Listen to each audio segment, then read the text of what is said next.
All right, everyone. 107 days. That was the length of the Kamala Harris presidential run. Link in the description, not archived, of course. She has decided to write a memoir about this particular experience. I have a feeling it'll be a little bit like Hillary Clinton's bullshit. It'll be basically the same self-serving, kiddie me nonsense that we've seen before from politicians who failed when they ran for office. And that's basically what happened. Now, Kamala Harris is booking this as basically, well, it was the shortest presidential campaign in history. That's not actually the case. There were several others that were shorter than 107 days. But as far as Kamala Harris goes, reality doesn't mean anything, so she doesn't give a shit. She's writing this memoir. This is a signal of several things, though. I don't care about the book. I'm not going to read it. It means nothing to me. I'm not interested in Kamala Harris, nor, by the way, are most other Americans, including many liberals. That being said, it is notable that number one, she's lying, which she has a penchant for doing.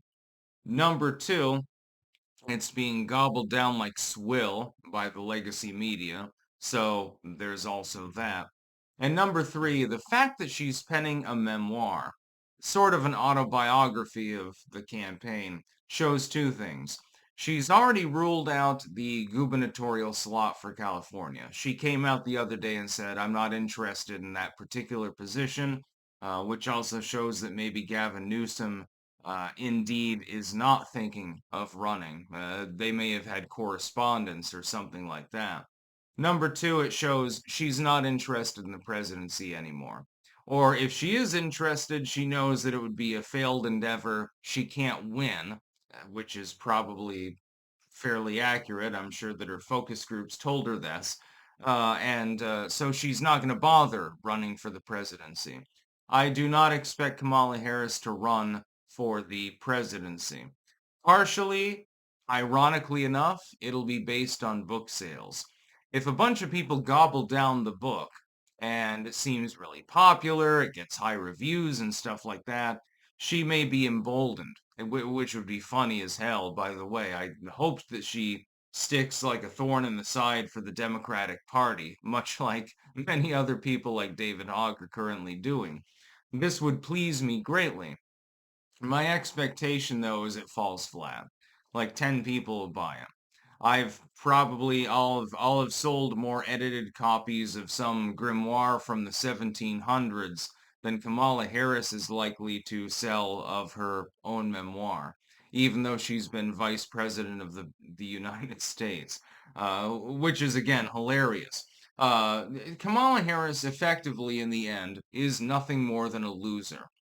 You were border czar, but you never really visited the border. You took a couple of photo ops. That's great. At least you were there.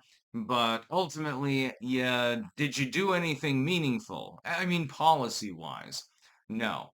Well, that's problem number one. Problem number two, at every other possible juncture, you were basically in the background, and Joe Biden only hired you because of the color of your skin and your gender, not because of your, the actual talents or anything like that. I know that your talents made you go quite far with Willie Brown and things like that, but you don't seem to have used them with Joe Biden. That's why you lost, I suppose. She should have sucked his cock or something like that. Kamala Harris, in the end, is a footnote in American history. She'll be remembered, I think, ironically, as even less than Tim Walz. Even Tim Walz has one up on you when you think about it. At the very least, he was meaningful in office, not necessarily in a good direction, but at least he did something.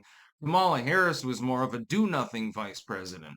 That's basically, I mean, when she writes a memoir about the campaign, hell is she supposed to write about? It's going to be Orange Man bad, effectively. Well, I ran against this evil Nazi, but unfortunately, the American people decided to vote against me. I will give her one piece of credit, and many of you will disagree with this.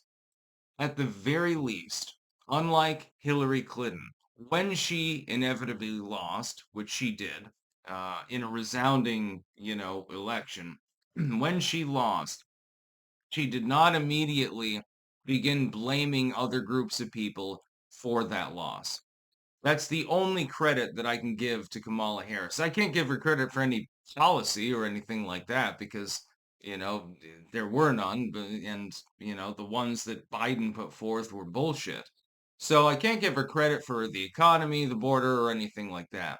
I can give her credit for the fact that she shut the fuck up after she lost the election. Hillary Clinton, meanwhile, of course, we all know, did not, and began blaming various groups of leftoids and the DNC and the DCCC and other groups for her loss.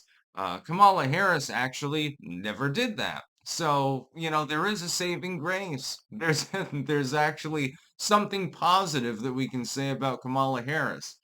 Hey, when you lost again in a resounding election where you got absolutely crushed and humiliated, at the very least, you didn't start blaming other groups of people for your loss.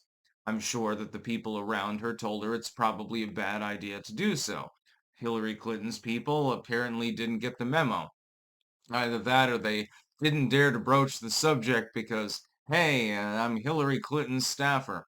It's probably a bad idea to anger her because most of the time when you do that, you end up shooting yourself in the back of the head 3 or 4 times. With Kamala Harris, it's more like you might get a plate thrown at your head. So I'm sure that her staffers came forward and said, look, your vice presidency was basically a no-show and your candidacy collapsed. And she's going to blame it on Joe Biden. You know that. To say, well, it'll be passive aggressive. I can basically write the book myself. I only had 107 days to combat that evil orange man. I did the best that I can, but I was stymied by other groups of people. That's probably what it's going to amount to. So it'll be a fun read, I'm sure, for the handful of people that'll actually read it, but it'll be pretty funny. It's hilarious, actually. And this happens over and over. You've got a lot of sore losers within politics. The only recent example of someone who lost and was a sore loser but was justified is Donald Trump, actually, with the rigging of the 2020 election. Other than that, there's not been a loser who hasn't gone by and not bitched about it. Look at Mitch McConnell, for example. He's a loser within the Senate, and he's bitching about it constantly. He'll probably write a book as well. Mitt Romney, great example. 2 times destroyed candidate. He became the Republican candidate the second time around, got crushed by Obama after inexplicably not campaigning for a month, and therefore, his political, fortune was sealed and ended up in Congress, but at the same time, now he's leaving, and he can't keep taking parting shots at the Trump administration and at MAGA in general while he goes. This has happened before. This is not even uncommon within US politics. Actually, it's quite common. You would think of Carrie Lake or somebody like that, for example. With regards to Kamala Harris, though, she's humiliating herself by even releasing the memoir. It doesn't really make sense. I would have waited longer. I would have waited a couple years and then said, now I'm going to write a book about my experience, politically crusading, and then people buy the book. And probably it would have been a bestseller. Here, though, I think it's going to fall flat. That's about all.